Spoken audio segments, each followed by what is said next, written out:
bahwa keturunan-keturunannya tersebut dapat menjalankan pemerintahan dengan lebih baik karena adanya pengalaman dan nasihat-nasihat baik dari anggota keluarganya yang telah memimpin sebelumnya. Sekian dari kami. Wassalamualaikum warahmatullahi wabarakatuh. Waalaikumsalam warahmatullahi wabarakatuh. Terima kasih untuk tim kontra sebagai pembicara pertama telah memberikan argumennya di opening statement, dan kami kembali ke tim pro untuk pembicara kedua dan ketiga. Kita sudah berada di sesi biasa. Silakan memanfaatkan waktu 7 menit 30 detik untuk memberikan argumen yang terbaik, dan kami mulai dari sekarang. Baik, terima kasih kepada moderator, Dewan Juri yang terhormat, para hadirin serta kolega kami dari tim kontra. Saya ingin melanjutkan argumentasi dari teman saya pada pembicara pertama. Menurut catatan Kemendagri, ada 11% kasus dinasti politik pada rentang tahun 2005 hingga 2014. Selanjutnya, di tahun 2018 sendiri, kasus ini meningkat cukup drastis menjadi 21%. Tandanya kasusnya meningkat sebesar 10%. Dan lagi-laginya di tahun 2024 atau saat ini, kasusnya menjadi 32%. Bahwasanya dari tahun 2005 hingga tahun 2024, tingkat kasus dinasti politik semakin meningkat. Nah, dinasti politik sendiri ini memiliki dampak-dampak signifikan yang dapat merusak demokrasi bagi Indonesia. Dampak yang pertama yaitu merusak prinsip meritokrasi. Meritokrasi sendiri adalah bagian dari demokrasi, di mana individu itu dipilih berdasarkan kualitasnya, bukan karena dia dipilih karena ada keluarga yang menjabat pada legislatif atau daerah. Yang kedua, mengurangi kompetisi politik. Kita tahu bersama bahwasanya semua orang yang kita pilih pasti memiliki kemampuan yang besar untuk dapat menduduki jabatan tersebut. Nah, dengan adanya dinasti politik, maka orang yang memiliki kemampuan untuk menduduki jabatan tersebut pasti akan tergeser oleh orang yang memiliki keluarga pada parlemen. Yang ketiga, peluang penyalahgunaan kekuasaan. Peluang penyalahgunaan kekuasaan. Pada saat ini banyak sekali kasus korupsi, kolusi, dan nepotisme. Nah, dengan adanya kasus dinasti politik, jelas kasus korupsi, kolusi, dan nepotisme ini akan meningkat karena peredaran dana dan anggaran itu hanya berputar di situ-situ saja, pada keluarga itu saja, tidak berputar ke negara lain, karena bukan ke negara lain, maksudnya tidak berputar ke orang yang sebenarnya dapat mengelola anggaran itu dengan baik. Selanjutnya, mengurangi akuntabilitas. Akuntabilitas ini dapat ditentukan dari kualitas siapa yang layak untuk menjabat di kursi parlemen tersebut. Namun dengan adanya dinasti politik, bagaimana kita dapat mengetahui orang-orang yang layak untuk menduduki parlemen tersebut, sedangkan yang menjabat di parlemen hanyalah anggota keluarga dari orang yang ada di situ. Selanjutnya yaitu melakukan partisipasi dan keterlibatan masyarakat. Bagaimana masyarakat dapat berpartisipasi dalam parlemen jika orang yang berpartisipasi dalam parlemen itu hanya berputar di situ-situ saja. Dan yang terakhir, potensi konflik kepentingan. Jelas kita tahu bahwa dinasti politik itu ada konflik kepentingan di dalamnya. Tidak mungkin seorang keluarga memasukkan lagi anak cucunya ke dalam politik itu sendiri jika tidak ada konflik kepentingan. Baik itu yang memberikan modalnya pada saat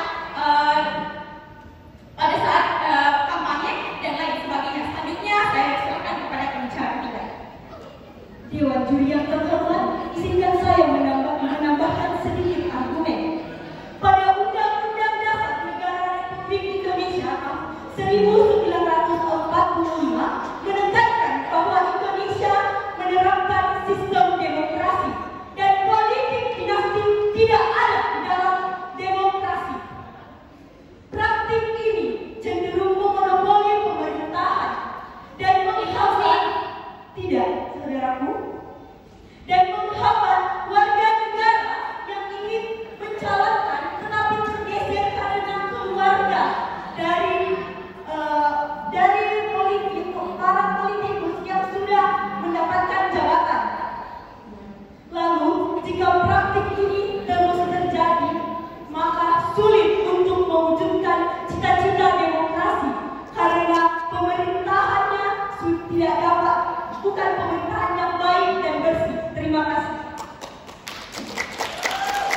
Terima kasih untuk tim pro delegasi dari SMA Negeri 3 Palopo. Luar biasa mereka, dan saya kembali ke delegasi SMA Dato' Sulaiman untuk pembicaraan kedua dan ketiga. Kita sudah berada pada sisi bidasa.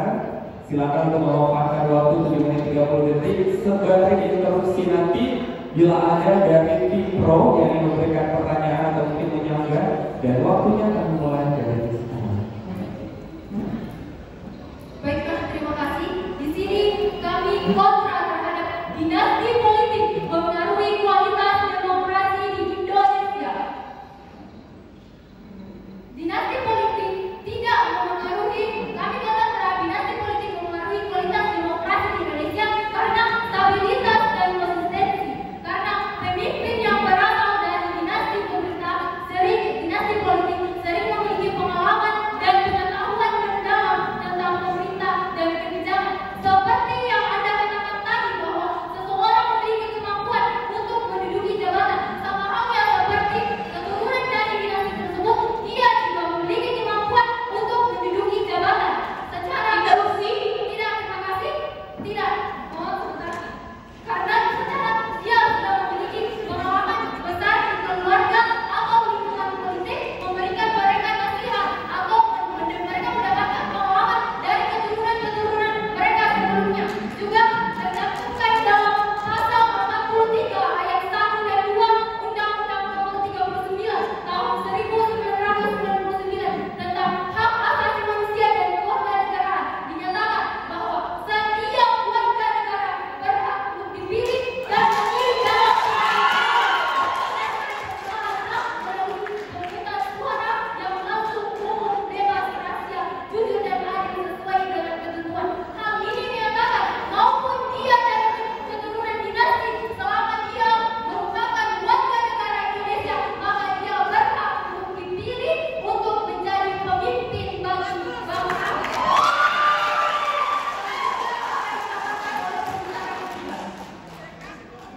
Baiklah, saya sebagai pembicara yang ketiga akan menambahkan argumen yang telah saya tadi paparkan. Perlu kita ketahui bahwa dinasti politik itu tidak selalu berdampak buruk. Bisa saja dinasti politik itu bisa menghasilkan efektivitas dalam mengelola pemerintahan. Kepala daerah yang berasal dari dinasti politik biasanya memiliki akses ke pengalaman politik yang lebih lama karena mereka telah terlibat dalam proses politik yang telah lama mereka jalani selama bertahun-tahun. Keluarga politik yang sudah mapan ini memiliki jaringan politik yang kuat baik di tingkat lokal maupun nasional, sehingga kepala daerah dari dinasti politik bisa membuat keputusan dengan lebih cepat dan efisien karena memiliki akses langsung dari keluarganya yang telah mengelola pemerintahan sejak selama bertahun-tahun, dan adanya banyak dukungan dari keluarga-keluarga untuk membangun inovasi-inovasi yang baru dan visi-visi yang mungkin lalunya ada keluarga yang belum sempat mereka jalankan, dan dari keluarga tersebut mereka bisa melanjutkan visi-misi tersebut yang mereka belum jalankan. Sekian, terima kasih. Terima kasih untuk delegasi tim kontra dari SMA Dato' Sulaiman Palopo dan bahkan kembali ke tim pro. Untuk sesi terakhir di closing statement, kita akan dengarkan kembali seperti apa yang akan disampaikan argumen-argumen terbaik dari tim pro dalam durasi waktu 2 menit, dan silakan untuk memilih apa pembicara pertama atau kedua. Pembicara pertama dan waktunya akan dimulai dari sekarang. Dewan Juri yang terhormat, tidak ada bukti konkret yang menyebutkan bahwa dinasti politik yang memiliki jabatan memiliki elektabilitas. Kami dari tim pro masih memegang teguh prinsip kami, yaitu kami setuju bahwasannya dinasti politik mempengaruhi kualitas demokrasi di Indonesia. Di dalam demokrasi tidak ada yang namanya politik dinasti. Terima kasih. Terima kasih untuk SMA Negeri 3 Palopo, dan baik kami kembali ke tim kontra. Tim kontra dalam durasi waktu 2 menit. Apakah pembicaraan pertama atau kedua? Kita sudah berada di sesi closing statement. Gunakan baik-baik waktu yang akan diberikan 2 menit dari sekarang. Sebelumnya kami ingin bertanya kembali kepada tim pro mengenai mosi kali ini, di mana pembicara kedua dari tim pro tadi menyebutkan bahwa dengan adanya politik dinasti ini dapat menghasilkan pemimpin yang kurang kompeten. Hal itu berarti kalian menutup mata kalian dan menutup kemungkinan bahwa justru dengan adanya dinasti politik ini dapat menghasilkan pemimpin yang lebih berkompeten dengan melihat berbagai privilege yang dapat mereka dapatkan untuk mendapatkan pendidikan yang lebih tinggi di kemudian harinya. Kemudian kami akan mempertegas kembali mengapa kami tidak setuju bahwa dinasti politik memengaruhi kualitas demokrasi di Indonesia. Justru dengan adanya dinasti politik ini dapat memperbaiki stabilitas dan kontinuitas pemerintahan serta dapat membangun legitimasi masyarakat serta efisiensi dalam pengambilan keputusan selama menjabat di pemerintahan. Terima kasih. Sekian dan Luar biasa, terima kasih untuk ada pertemuan baik Bapak Ibu. Kita sudah mendengarkan seperti apa argumen dari kedua tim untuk menduduki posisi juara pertama dan kedua. Untuk menambah keyakinan kita siapakah yang berhak menjadi kategori juara 1, ini kita akan berikan kesempatan kepada beberapa orang, 1 orang satu pertanyaan untuk mereka, 1 tim, untuk menguatkan kembali argumen mereka, karena jika saya berdiri sebagai ketua juri, kubu mereka ini kadang silang sebenarnya. Mereka ini kadang menyeberang ke sini, yang ini menyeberang ke sini. Begitu dari tadi. Jadi kalian akan berikan kesempatan kepada 2 orang untuk memberikan pertanyaan, terserah pilih tim pro atau kontra. Mungkin lebih awal saya berikan kesempatan kepada Bapak Ketua KPU, mohon izin Bapak untuk memberikan pertanyaan. 1 menit saja Pak ya. Baik, terima kasih untuk tim pro dulu. Ada pertanyaan. Pertanyaannya adalah di dalam pemilu ada asas keadilan. Coba sedikit saja dijelaskan terkait hubungan asas keadilan dengan dinasti politik. Itu untuk pro. Untuk kontra,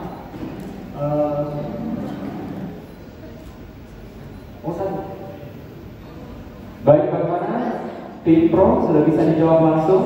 Terima kasih Bapak Ketua KPU, dan langsung kami berikan kesempatan untuk menjawab. Waktunya 1 menit dari sekarang. Bismillahirrahmanirrahim. Assalamualaikum warahmatullahi wabarakatuh. Terima kasih kepada Bapak Ketua KPU atas pertanyaannya. Pertanyaannya, bagaimana cara menghubungkan antara hubungan asas keadilan dengan politik dinasti?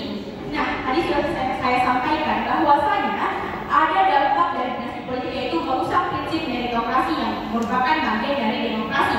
Nah, dalam prinsip meritokrasi, individu dipilih berdasarkan kemampuan dan kinerja mereka. Lantas, apakah adil bagi orang yang memiliki kemampuan dan kinerja akan dikalahkan oleh orang yang memiliki keluarga di parlemen? Terima kasih untuk tim pro delegasi dari SMA dari 30, dan selanjutnya yang berdiri ke tim kontra. Saya berikan kesempatan kepada Mohon Pak, bisa untuk berikan pertanyaan? Oke, tak bisa ya Pak ya, sudah masuk ke waktu maghrib. Coba? Oh ya, kalau gitu langsung dibuka surat bisa Bu? Nah, yang kontra. Oh Bapak lagi, oke baik, kami berikan kesempatan kepada Bapak Ketua KPU kembali. baik, terima kasih. Supaya lebih adil, saya buat pertanyaan jawab untuk kontra.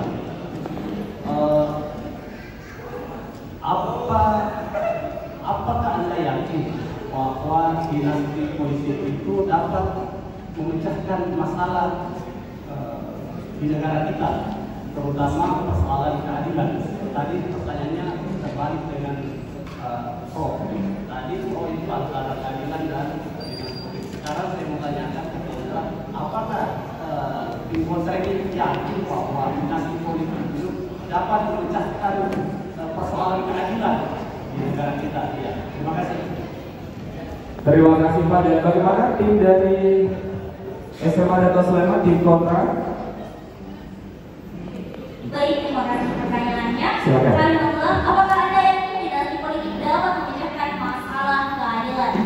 Semua hukum bersumber pada Pancasila, di mana dalam sila kelima disebutkan bahwa adanya keadilan sosial bagi seluruh rakyat Indonesia.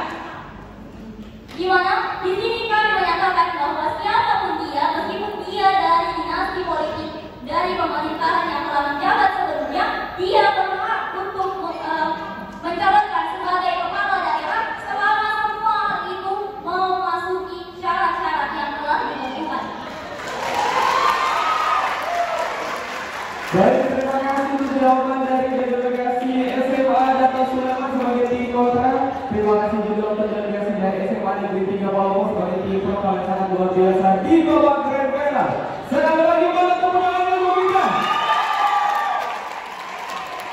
Sebelum kita langsung dari dewan juri, kami berikan kesempatan untuk mengakumulasi kembali, dan guys, saat ini kita foto kembali. Kalian sudah juara lah ya. Bapak Ibu guru pendamping kalian sudah siap membawa kalian, memboyong kalian untuk makan terenak pada maghrib nanti ya. Ya saling dulu. Hati-hati ya. Oke, kalian adalah tim yang terbaik, harus solid ya.